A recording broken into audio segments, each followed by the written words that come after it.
परमेश्वर के नाम की महिमा हो। हम जैसा अध्ययन करते आए हैं गलातियों की पत्री, उसके 5वें अध्याय को निकालेंगे। गलातियों की पत्री, उसका 5वां अध्याय।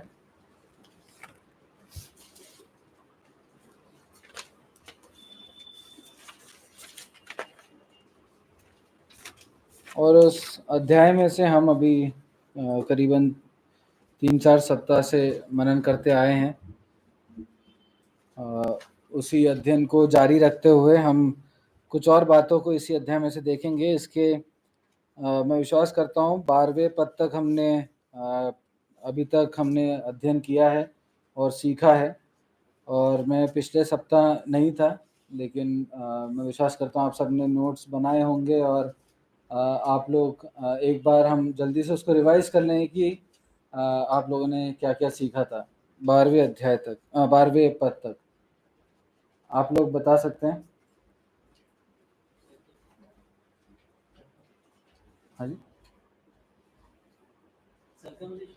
हाँ, खतना के विषय में हम देख रहे थे इसी अध्याय में, इससे पहले भी और इस अध्याय में खासकर, और स्वतंत्रता के विषय में देख रहे थे और हम किसके अधीन थे और अब हम किसके अधीन हैं इस विषय में देख रहे थे। और हम एक दौड़ दौड़ रहे हैं, हर एक विश्वासी एक दौड़ दौड़ रहा है, इस विषय में देखा था। और हमने मसीह के क्रूस पे चढ़ाए जाने पे विश्वास करना है ना, उस कार्य को, उस उद्धार के अनुभव को जब हम खतना या ऐसी अन्य कर्मों से कंपेयर करते हैं तो वो मसीह का बलिदान वैल्यू खो देता है ना, उसका मूल्य खो देता है। इन बातों को हमने पिछले कुछ समयों में हमने देखा था। आज हम उसके एक बार और उस 5वें अध्याय उसके 1 से लेके 26 तक एक बार और पढ़ लेंगे। कृपया कुछ भाई बहन लोग मिलके उस पूरे अध्याय को जल्दी से पढ़ने में मदद करें। मसीह ने स्वतंत्रता के लिए हमें स्वतंत्र किया है, अतः इसी में स्थिर रहो और दासत्व के जुए में फिर न डूबो। देखो, मैं पौलुस तुमसे कहता हूँ कि यदि खतना कराओगे तो मसीह से तुम्हें कुछ लाभ न होगा। फिर भी मैं हर एक खतना कराने वाले को जताए देता हूँ कि उसे सारी व्यवस्था माननी पड़ेगी। तुम जो व्यवस्था के द्वारा धर्मी ठहरना चाहते हो, मसीह से अलग और अनुग्रह से गिर गए हो, क्योंकि आत्मा के कारण हम विश्वास से आशा की हुई धार्मिकता की बाट जोड़ते हैं। मसीह यीशु में न खतना और न खतना रहित कुछ काम का है, परंतु केवल विश्वास जो प्रेम के द्वारा प्रभाव डालता है। तुम तो भली भांति दौड़ रहे थे, पर किसने तुम्हें रोक दिया कि सत्य को न मानो? ऐसी सीख तुम्हारे बुलाने वाले की ओर से नहीं। थोड़ा सा खमीर सारे गूंधे हुए आटे को खमीर कर डालता है। मैं प्रभु पर तुम्हारे विषय में भरोसा रखता हूँ कि तुम्हारा कोई दूसरा विचार न होगा, परंतु जो तुम्हें घबरा देता है वह कोई क्यों न हो दंड पाएगा। परंतु हे भाइयों, यदि मैं अब तक खतना का प्रचार करता हूँ तो क्यों अब तक सताया जाता हूँ? फिर तो क्रूस की ठोकर जाती रही। भला होता कि जो तुम्हें डामाडोल करते हैं वे अपना अंग ही काट डालते। हे भाइयों, तुम स्वतंत्र होने के लिए बुलाए गए हो, परंतु ऐसा न हो कि यह स्वतंत्रता शारीरिक कामों के लिए अवसर बने, वरन प्रेम से एक दूसरे के दास बनो। क्योंकि सारी व्यवस्था इस एक ही बात में पूरी हो जाती है, तू अपने पड़ोसी से अपने समान प्रेम रख। पर यदि तुम एक दूसरे को दांत से काटते और फाड़ खाते हो तो चौकस रहो कि एक दूसरे का सत्यानाश न करो।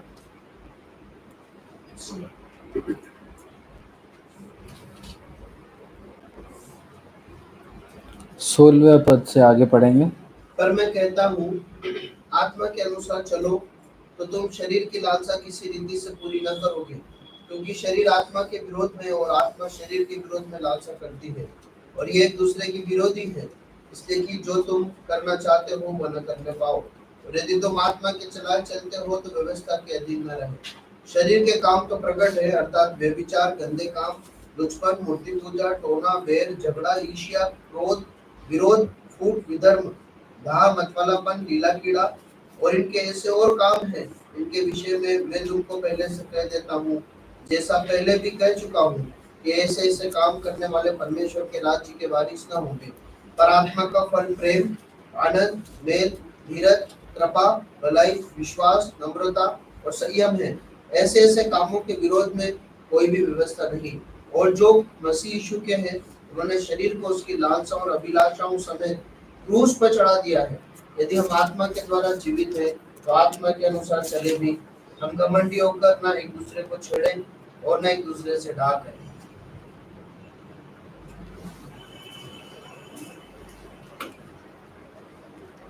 परमेश्वर के नाम की महिमा हो। इस पढ़े गए वचन पे प्रभु की आशीष हो। हम आज 13वें पद से आगे की कुछ बातों को देखेंगे, और ताकि हम सबको फिर से एक बार रिवाइज हो जाए कि हम क्या रीड कर रहे हैं, किस भाग में हैं। तो हमने ये पूरा भाग पढ़ा। हम 13वें पद में वापस उस पहले पद जैसे एक पद है ना, 13वां पद, उसमें क्या लिखा है? हे भाइयों, तुम स्वतंत्र होने के लिए बुलाए गए हो ना। हे भाइयों, तुम स्वतंत्र होने के लिए बुलाए गए हो।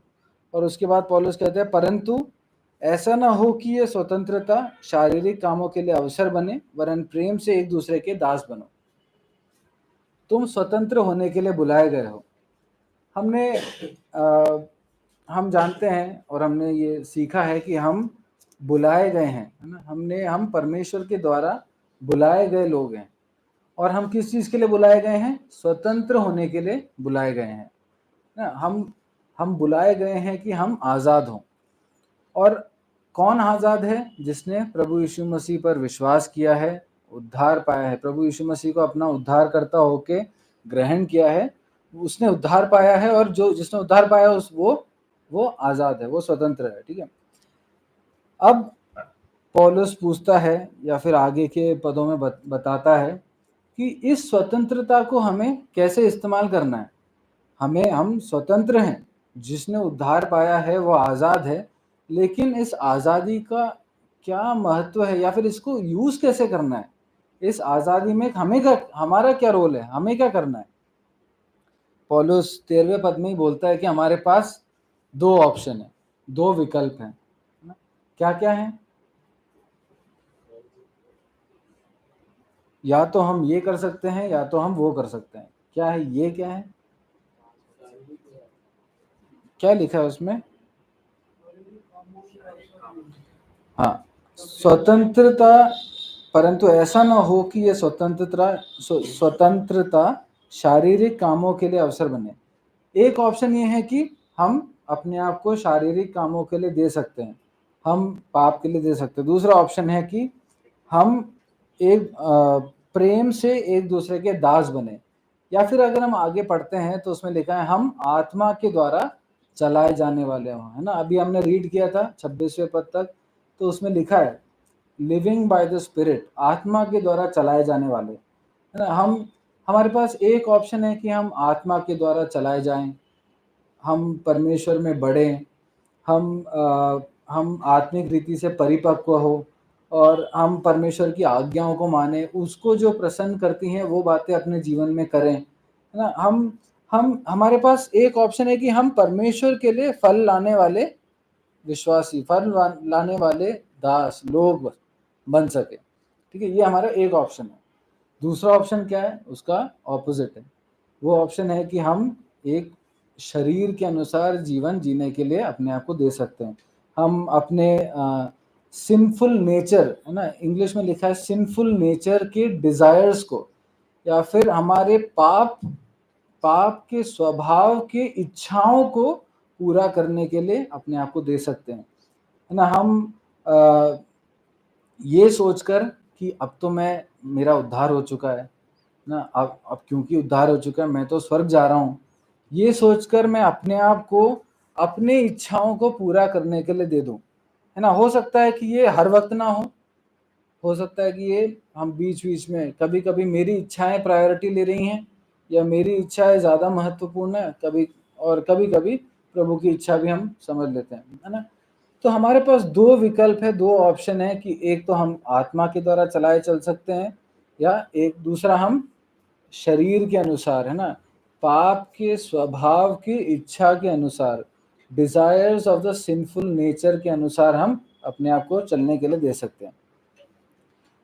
और ये जैसा कि कलीसिया को लिखा जा रहा है, विश्वासियों को लिखा जा रहा है, तो ये पॉसिबल है कि ये विश्वासियों में हो। ये जो चीज़ें आगे जो लिस्ट हम पढ़ रहे हैं, ये पॉसिबल है कि ये विश्वासियों में हो, है ना। ऐसा नहीं है कि ये लिस्ट, अरे ये सब तो गंदी चीज़ें, ये हम नहीं करते, ये हमने उद्धार पाले, हम नहीं करते। मेरे प्रिय भाइयों बहनों, हम सब इसमें फंस सकते हैं, शायद फंस चुके हों कभी, और आगे अभी शायद अभी फंसे हों, है ना। मैं नहीं जानता, हम नहीं जानते एक दूसरे को, लेकिन प्रभु पौलुस के द्वारा हमसे बता रहा है कि हमारे पास दो ऑप्शन है, हम क्या चूज कर रहे हैं, हम किस चीज के लिए अपने आप को दे रहे हैं, वो हमें जांचने की जरूरत है। और ये सिर्फ जैसा कि हमने लिस्ट में पढ़ा, ये सिर्फ व्यभिचार नहीं है। हम कुछ भी बुरा आजकल के ज़माने में खासकर कुछ बुरा के बारे में अगर पहली चीज़ सोचते तो व्यभिचार बहुत आसानी से मन में आता है। एक दिन मैं संडे स्कूल में भी कुछ ऐसे ही डिस्कस कर रहे थे, तो एक भाई का आंसर व्यभिचार ही आया पहला, पता नहीं क्यों, मगर पहला आंसर वही आया। तो व्यभिचार एक फॉर्म है ना, लेकिन हम देखते हैं, है ना, ईर्ष्या, है ना, क्रोध, है ना, और क्या, गंदे काम, विरोध, फूट, ना। तो बहुत सारी चीजें हम देखते हैं हमारे जीवन में जो शायद छोटे रूप में हो रही होंगी ना। हम सोचते हैं कि मैं मतलब ये अभी हो गया मेरे से गलती से, या फिर ये तो छोटी बात है, ये व्यभिचार जैसा पाप नहीं है ना। हम कई बार सोच बैठते होंगे, या फिर हमारे मन में होता है, अरे एक बार हो गया, नहीं अब नहीं होगा, फिर दूसरी बार जाता है, नहीं अब नहीं होगा, फिर तीसरी, फिर बार बार होने लगता है, फिर एक आदत बन जाती है ना, बिकम्स अ हैबिट ना, जो चीज़ बार बार। तो ये छोटी छोटी चीज़ें भी हमें शरीर के या फिर हमारे पाप स्वभाव के इच्छा के अनुसार चलने पे मजबूर कर देती हैं, है ना। हमें लगता है एक बार, दो बार, 10 बार, 50 बार, फिर साल निकल जाते हैं, सालों निकल जाते हैं। प्रभु पौलुस के द्वारा हमें फिर से याद दिला रहा है कि हम सबके पास दो ऑप्शन है ना। एक पद पढ़ेंगे, याकूब उसका पहला अध्याय और उसका 15वां पद। James chapter 1 verse 15। याकूब पहला अध्याय उसका 15वां पद। फिर अभिलाषा गर्भवती होकर पाप को जन्मती है, और पाप जब बढ़ जाता है तो मृत्यु को उत्पन्न करता है।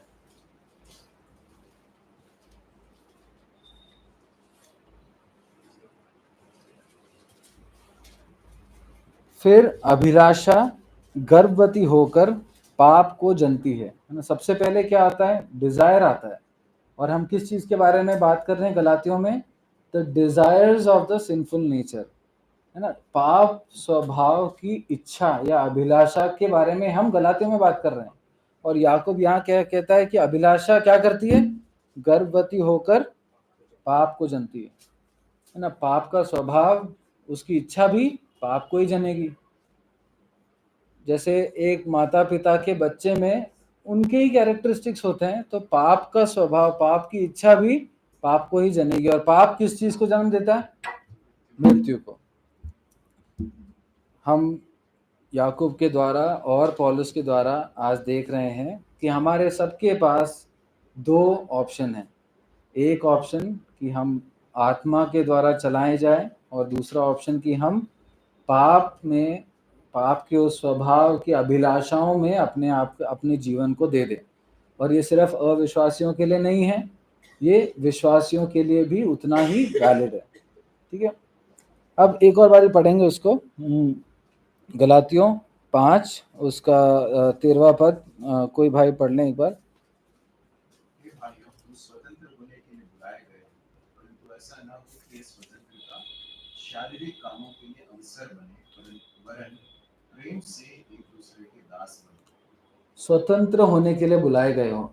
हमने इस अध्ययन की शुरुआत में जब मैंने इस अध्याय को शुरू किया था, तो हमने डिस्कस किया था कि आज़ादी क्या है, स्वतंत्रता क्या है। तो हमने देखा था कि स्वतंत्रता ये नहीं है कि हम कुछ भी कर सकते हैं। हम, याद होगा आप लोगों को, स्वतंत्रता ये नहीं है कि अब हम अपने हिसाब से चल सकते हैं, हमें जो करना है कर सकते हैं। वो वैसी स्वतंत्रता ना बाइबल में है, ना हम अपने आसपास भी देखते हैं, है ना।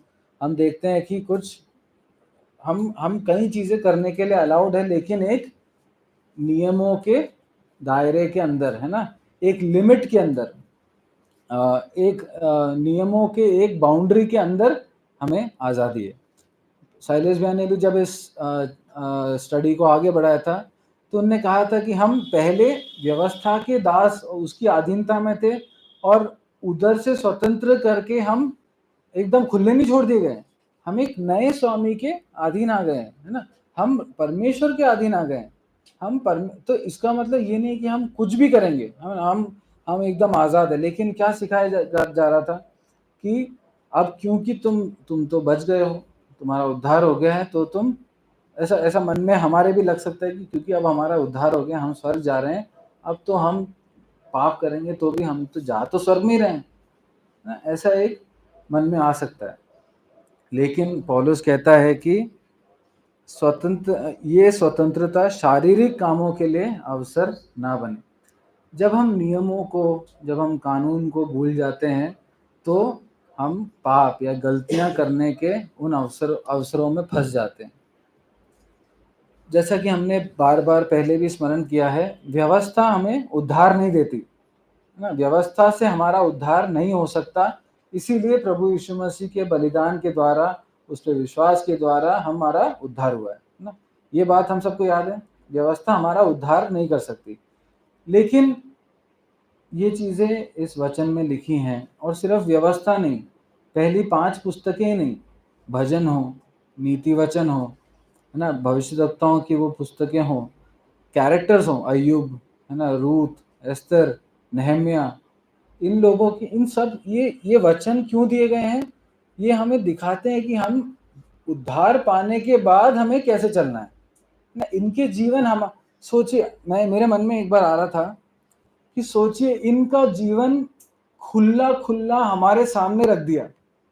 हम कभी चाहेंगे कि हमारा जीवन खुला? मैं कभी कभार सोचता हूँ कि स्वर्ग में अगर मेरे जीवन की रील अगर दिखाई जाए तो आप लोग जो यहाँ बैठे हैं वो देखेंगे तो मैं शर्म से मर जाऊंगा ना। मगर इन लोगों का जीवन खुला खुला आपके सामने रखा हुआ है, हमारे सामने रखा हुआ है, ताकि हम उनके जीवन में से सीखें कि क्या करना है और क्या नहीं करना है ना। दाऊद की इतनी बड़ी गलती, पाप, वो हमारे सामने, और वो भी व्यभिचार, वो पाप हमारे सामने खुला खुला, उसके मन में क्या है वो खोल के प्रभु ने यहाँ रखा हुआ है, ताकि हम पढ़ के समझे, फिर भी हम नहीं समझते ना। व्यवस्था हमें उद्धार नहीं देती।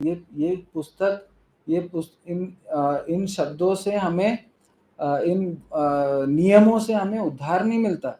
लेकिन इन पदों को पढ़कर, है ना, भजनों को पढ़कर, है ना, इन नीति वचन में शलोमोन, उसका जीवन खुले में रखा है कि उसकी कितनी पत्नियां थी, उसके क्या गलतियां थी, है ना, उसकी गलतियों से हम ज्यादा सीखते हैं। लेकिन उसके नीति वचन परमेश्वर ने यहाँ रखे हैं कि तुम इसमें पढ़ के सीखो। उसने शायद अपनी गलतियों से और अपने एक्सपीरियंस से ये चीजें लिखी हैं प्रभु के द्वारा। प्रभु ने हमें व्यवस्था इसलिए दी है, या नियम कानून इसलिए दिए हैं, ताकि स्वतंत्रता, उस नियम कानून के दायरे के अंदर रहकर हम स्वतंत्र रह सके, आजाद रह सके, है ना। उस आजादी में जो आनंद है वो खुला छूट होकर कुछ भी करने में वो आजादी नहीं है। क्योंकि हम पहले व्यवस्था के अधीन थे, पाप के अधीन थे, लेकिन हमें वो समझ नहीं थी कि हम अधीन हैं, हम तो मजे ले रहे थे ना। प्रभु ने उसमें से छुड़ा के हमें इस उद्धार को दिया है कि अब हम जो पाप के अधीन थे, हम देख पाए कि हम क्या कर रहे हैं, हम पाप के अधीन हैं, हम देख पाए कि हम कहाँ जा रहे हैं, नरक में जा रहे हैं, है ना। प्रभु ने हमें उद्धार दिया है, हमें स्वर्ग दिया है, और प्रभु ने ये वचन दिए हैं, ये इन कैरेक्टर्स के जीवन हमारे सामने खोल के रख दिए हैं, उनके पापों को, उनके गिरावटों को, है ना, उनके दुखों को और उनके पश्चाताप को, उनके रोने को हमारे सामने खोल के, हन्ना के रोने को,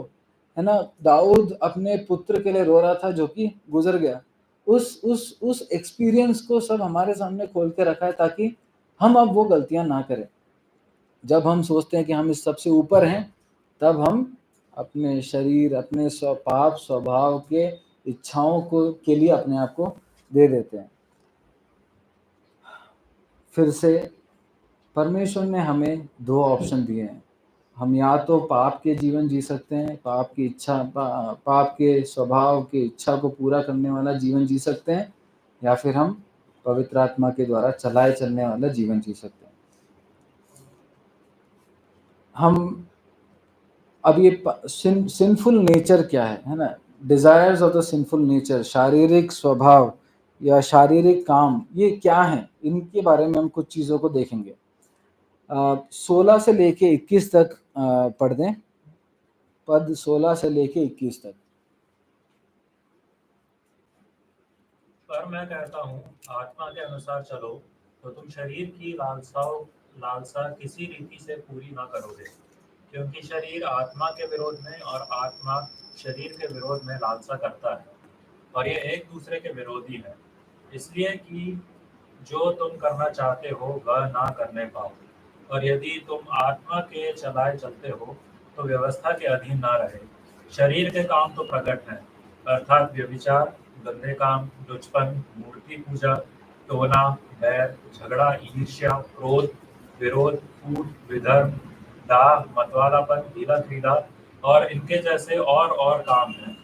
इनके विषय में मैं तुमसे पहले से कह देता हूँ, जैसा पहले भी कह चुका हूँ, कि ऐसे ऐसे काम करने वाले परमेश्वर के राज्य के वारिस ना होंगे।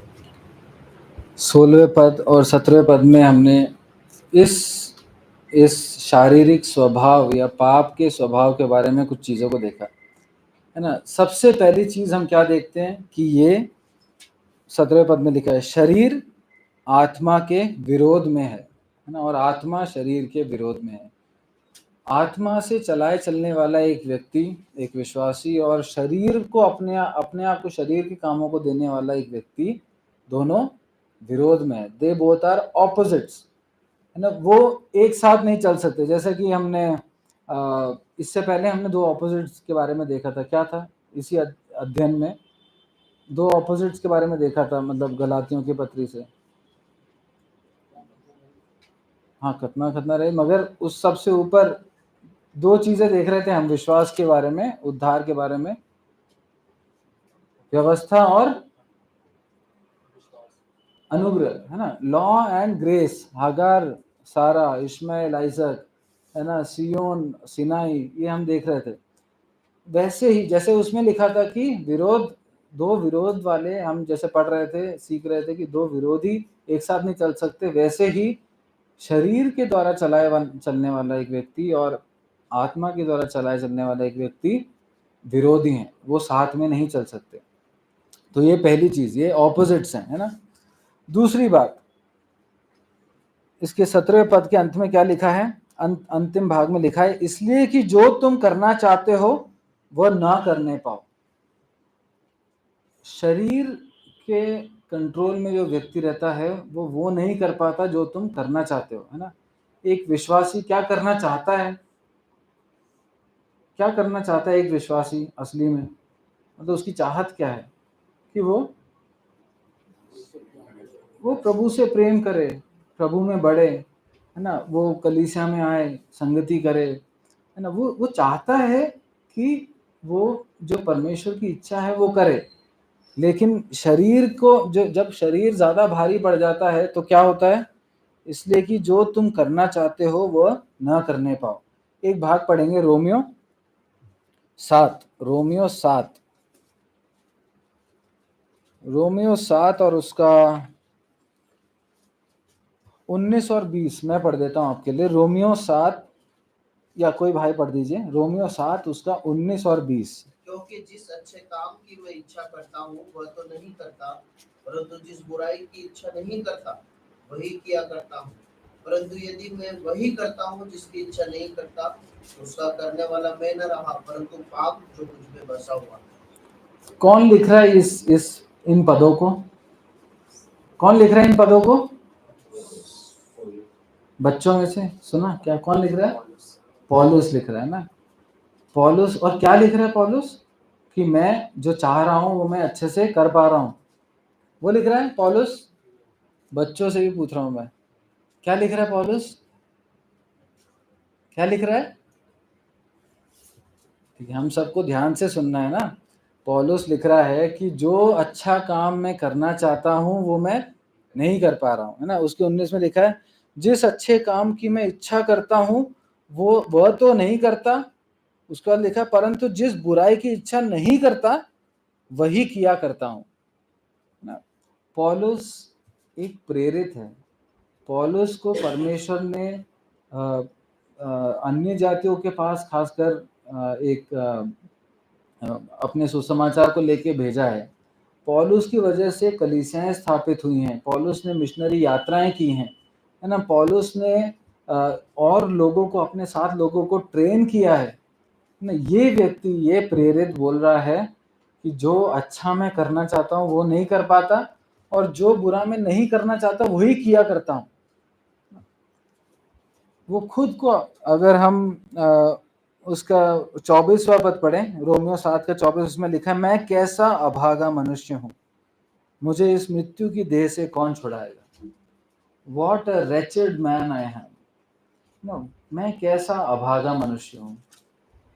पौलुस जिसके बारे में अभी मैंने बताया, उसकी खासियत क्या थी, क्या अच्छाइयाँ थी ना, वो कह रहा है कि मैं कैसा अभागा मनुष्य हूँ।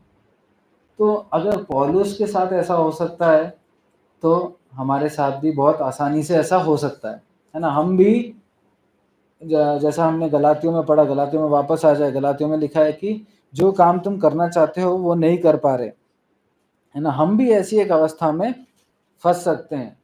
तो ऐसी अवस्था में पौलुस ने क्या किया, हार मान ली कि मैं तो कर नहीं पा रहा, छोड़ दो, है ना, मेरे से तो गलती हो रहा है, मैं तो अच्छा करना चाह रहा हूँ बट मेरे से तो हो नहीं रहा, अब नाउ आई गिव अप, मैं गिव अप कर देता हूँ, मेरे से नहीं हो रहा। उसने ऐसा कहा क्या?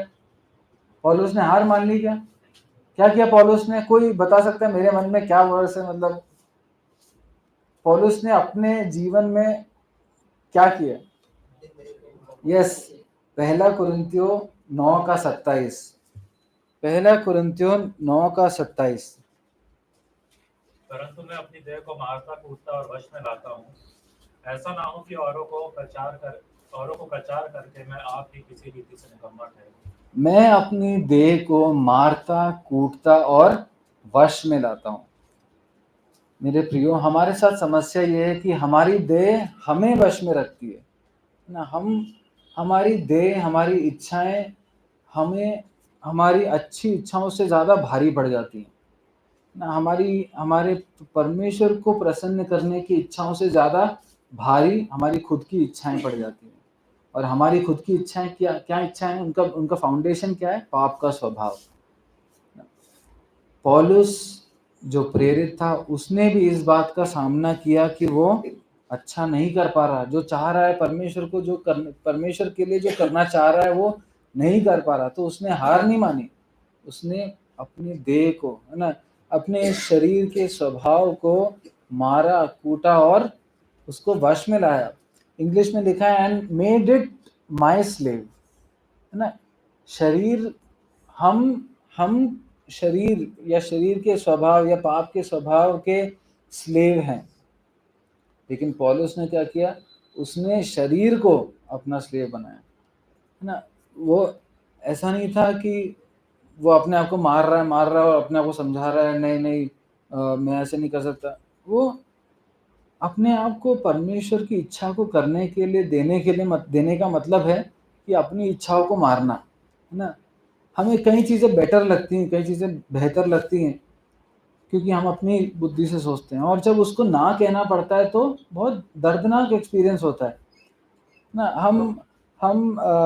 हम जब अपने इच्छाओं को मना करते हैं तो उसमें दुख होता है ना, दर्द होता है, दुख होता है, कई बार अपमान होता है ना, कई बार बेइज्जती होती है ना। हम दुनिया के सामने लूजर होके दिख सकते हैं। हम जब परमेश्वर की इच्छा को ऊपर रखते हैं तो हम दुनिया के सामने हारे हुए ना, लूजर्स ना, एक इंग्लिश का बहुत कॉमन टर्म है लूजर। लूजर का मतलब है कि तुम्हारे बस की नहीं है कुछ ना तुम। तो हम जब परमेश्वर की इच्छा को ऊपर रखते हैं तो हम संसार के सामने लूजर या हारे हुए होके दिख सकते हैं, है ना। लेकिन हम एक गीत गाते हैं, चाहे सम्मान के बदले अपमान मिले, नाकामियां बार बार मेरे हाथ लगे, लोगों में नाम की जगह बदनामी मिले, तो भी मैं अपने प्रभु में आनंदित और मगन रहूंगा। हम गाते हैं, प्रभु हमारी सहायता करे कि हम इन चीज़ों को अपने जीवन में अप्लाई कर सके, है ना, क्योंकि हम जब परमेश्वर की इच्छा को ऊपर रखेंगे तो उसके लिए बहुत डिसिप्लिन की ज़रूरत होगी, अपनी इच्छाओं को ना करने की ज़रूरत होगी, और वो एक दर्दनाक और शायद एक बहुत बदनामी का एक समय हो सकता है जब हम आगे जाके अगर हमें अपने अपने स्थानों में अपने विश्वास के लिए गवाही देनी पड़े, है ना। शायद हो सकता है यहाँ पे हो, शायद हो सकता है ऑफिसेस में हो, स्कूलों में हो, तब शायद लोग हंसेंगे कि अरे तुम क्या, कैसी किन चीज़ों पर विश्वास करते हो, है ना, तुम लोग क्या करते हो। जब लोग हमें मारे और अगर हम नहीं मारे वापस, हम जैसे डर के बैठे तो अरे तुम कैसे डरपोक हो, हमारी बदनामी हो सकती है, हम हमारा अपमान हो सकता है, लेकिन हम लूजर्स भले ही उनके सामने होंगे, लेकिन हम परमेश्वर के सामने एक विक्टोरियस क्रिश्चियन लाइफ तब जी रहे होंगे, असली में तब जी रहे होंगे। क्यों? क्योंकि इसका एग्जाम्पल किसने सेट किया है, ऐसे जीने का एग्जाम्पल किसने सेट किया है? प्रभु यीशु मसीह ने। जो हमारा उद्धार करता है, जो हमारा प्रभु है, उसने जो एग्जाम्पल सेट किया उसके ऑपोजिट चलेंगे तो फिर उसके सामने तो हम हारे हुए ही हैं, लेकिन हम उसके साथ चलेंगे तो संसार के सामने भले ही हार जाए, लेकिन हम एक जयवंत मसीही जीवन जीने वाले बन सकेंगे। प्रभु हमारी सहायता करें।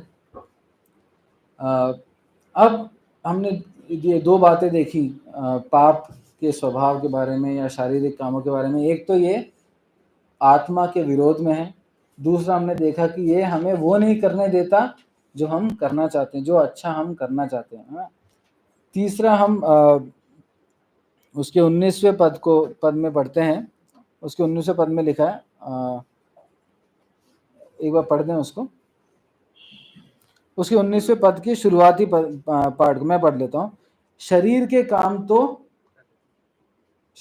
काम तो प्रकट हैं ना। आज मैं जब पढ़ रहा था तो ये मेरे को स्ट्राइक किया, शायद ये पहले बोला होगा, मगर आज मैं जब पढ़ रहा था तो ये बात मेरे को स्ट्राइक करी कि पौलुस ऐसा अलग से लिख रहा है कि शरीर के काम तो प्रकट हैं। इंग्लिश में लिखा है the acts of the sinful nature are obvious. आप और कोई वर्जन है क्या? एविडेंट ना। जबकि आत्मा का फल के बारे में क्या लिखा है? पर आत्मा का फल प्रेम, आनंद, ऐसे आगे लिखा हुआ है ना। क्यों ऐसा एक सवाल, ऐसे एक स्टेटमेंट क्यों बोल रहा है पौलुस? The acts of the sinful nature are evident या ऑब्वियस, या शरीर के काम तो प्रकट हैं, क्योंकि वो हर जगह हैं ना। शरीर के काम तो हर व्यक्ति में, हर जगह हैं, वो रेयर नहीं है ना। बुखार बहुत, मतलब हमने बहुत रेगुलरली सुना है कि बुखार हो गया, शायद वायरल होगा ऐसा बोलते हैं, लेकिन चिकनगुनिया हो गया तो वो रेयर माना जाता है। स्क्रब टाइफस सुना है किसी ने? स्क्रब टाइफस बीमारी सुना है? ये आजकल बहुत कॉमन है, मतलब इंदौर मध्य प्रदेश क्षेत्र में बहुत क्रिटिकल पेशेंट आ रहे हैं हमारे, मगर आपने सुना नहीं। क्यों? क्योंकि ये वैसे तो रेयर है, it is not obvious. Scrub typhus किसी को नहीं मालूम था आपने। तो शरीर के काम इतने कॉमन हैं, सब जगह हैं, सबके अंदर हैं, है ना। विश्वासी अविश्वासी सबके अंदर ये इसमें कुछ स्ट्रेंज नहीं है, या फिर इसमें कुछ अजीब बात नहीं है, ये तो सब में है ना। और इसकी एक और खासियत ये है कि इसको सिखाने की जरूरत नहीं है ना। एविडेंट है, ऑब्वियस है, प्रकट है, इसको करने के लिए सिखाने की जरूरत नहीं है, इसकी कोई ट्रेनिंग की जरूरत नहीं है। क्यों? क्योंकि हमारे स्वभाव से इसका फाउंडेशन हमारे अंदर ऑलरेडी बना हुआ है। क्या है वो फाउंडेशन? पाप का स्वभाव ना। वो रिफ्लेक्स, जानते रिफ्लेक्स क्या होता है? बच्चों में से कोई बता सकता है? रिफ्लेक्स एक्शन सीखा है? Reflex action, bio reflex action, ठीक है। हमारे सारे हम अधिकतर चीजें सोच समझ के करते हैं, दिमाग से, ब्रेन से। रिफ्लेक्स में क्या होता है? कहाँ से होता है उसका कोऑर्डिनेशन? स्पाइनल कॉर्ड से होता है ना। स्पाइनल कॉर्ड, जैसे गर्म चीज पे हाथ रखते हैं तो हाथ हटा लेते हैं, हम सब ने सीखा है बचपन में, है ना। लाइट सीधे कोई आंख में मारे तो आंखें पल के झपक जाती है। इवन दूर से धूल कभी आ रही होती है तो कई बार हम खुद, हमारी आंखें ऐसी हो जाती है बाइक चलाते समय कई बार। ये सब क्या है? रिफ्लेक्स है। पाप हमारे लिए, है ना, इंसान के लिए रिफ्लेक्स है। इट इज ऑब्वियस और प्रगट है, मतलब वो उसमें उसको ढूंढने की जरूरत नहीं है कि इन पाप क्या होता है, मेरे को समझना पड़ेगा पाप क्या होता है। आजकल जमाने ने क्या बना दिया है कि लोग तो सब अच्छे हैं, है ना, ऐसा बहुत सारे इवन प्रॉस्पेरिटी स्पीकर्स वो क्या बोलते हैं उनको, समृद्धि के बारे में जो जो इवन बोलते हैं, गॉस्पेल शेयर कर रहे हैं लेकिन बात कुछ और कर रहे होते हैं, वो लोग भी ये थे, लोग तो सब अच्छे हैं मगर ये क्या, कुछ कुछ कुछ गड़बड़ आ गए, लोग सब गंदे हैं, है ना। हम सब विश्वासी अविश्वासी, हम सब का बेसिक फाउंडेशन है पाप का स्वभाव, और पाप के स्वभाव से निकलने वाली चीजें तो प्रकट हैं, है ना। इसको सिखाने की जरूरत नहीं है, तो क्या सिखाने की जरूरत पड़ती है आज? हम क्यों अध्ययन कर रहे हैं आज? क्या सिखाना पड़ रहा है? ये आत्मा का फल, है ना।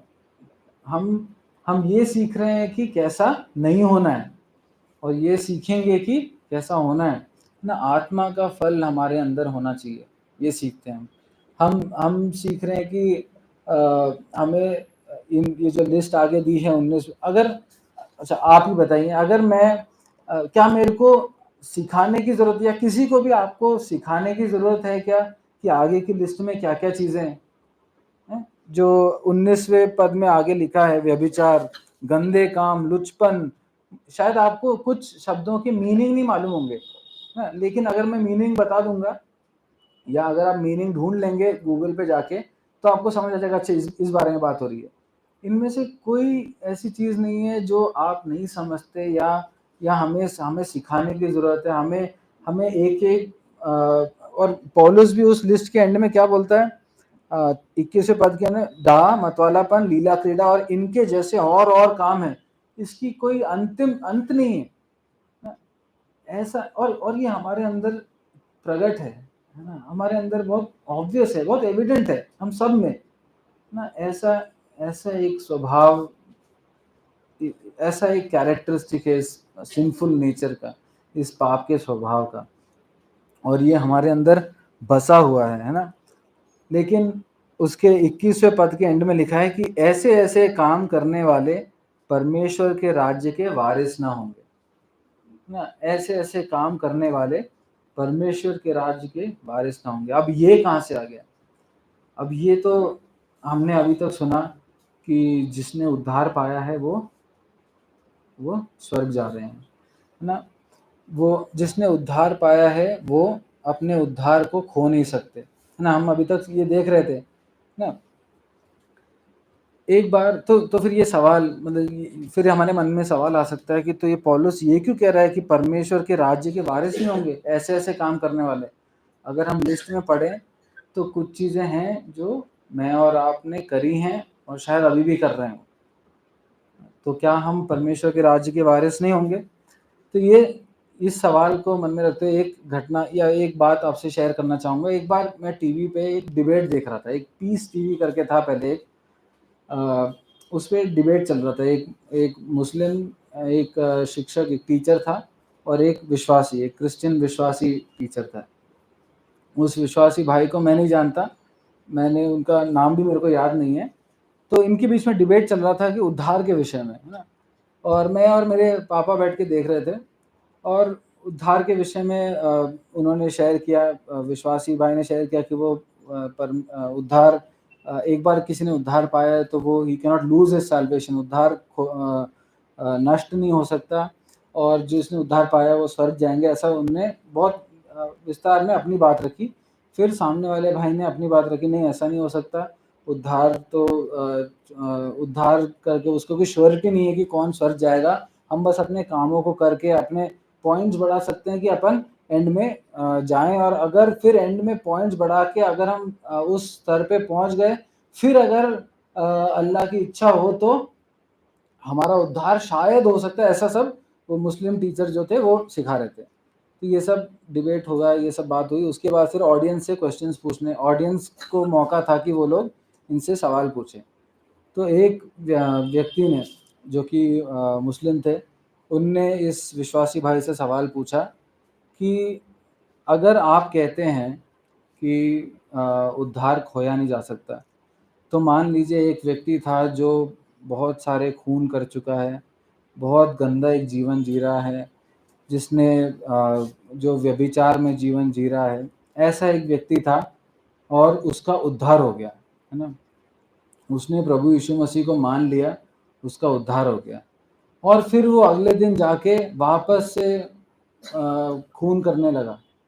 तो क्या आप सही में कह रहे हैं कि इसका उद्धार नहीं जा सकता, या फिर ये स्वर्ग जाएगा? ऐसा उसने सवाल रखा।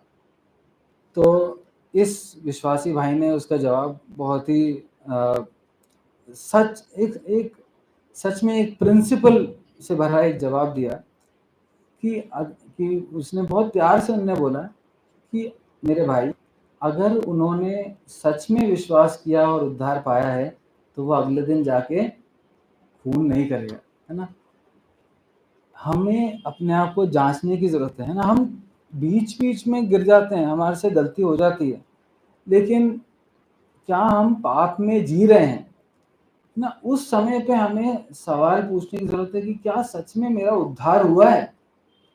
या फिर मैं तो चर्च जाता हूँ, मैंने संडे स्कूल अटेंड किया था अपने बचपन में, मेरे माँ-बाप बहुत बड़े विश्वासी थे, मेरे माँ-बाप बहुत यूज़ हुए हैं परमेश्वर के लिए, और मेरा बैकग्राउंड बहुत स्ट्रॉन्ग था, मेरे दादा ने ये किया है। ये सब सोच के अगर हम कहते हैं कि हम विश्वासी हैं और हमारा जीवन किसी और दिशा में जा रहा है, तो सोचने की बात है कि क्या मैंने उद्धार पाया है? हमने इससे पहले जब हम अध्ययन कर रहे थे, पहला यूहन्ना उसका 3:9 निकालेंगे। पहला यूहन्ना उसका 3:9।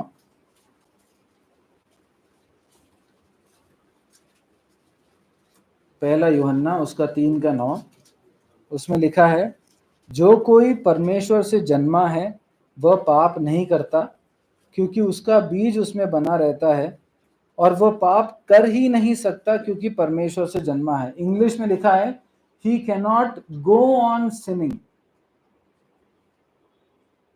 परमेश्वर से जन्मा हुआ व्यक्ति cannot go on sinning, है ना। वो पाप में रह नहीं सकता, है ना। कई बार आपने बड़े बड़े प्रचारकों से सुना होगा सुअर और मेमने का डिफरेंस, ना।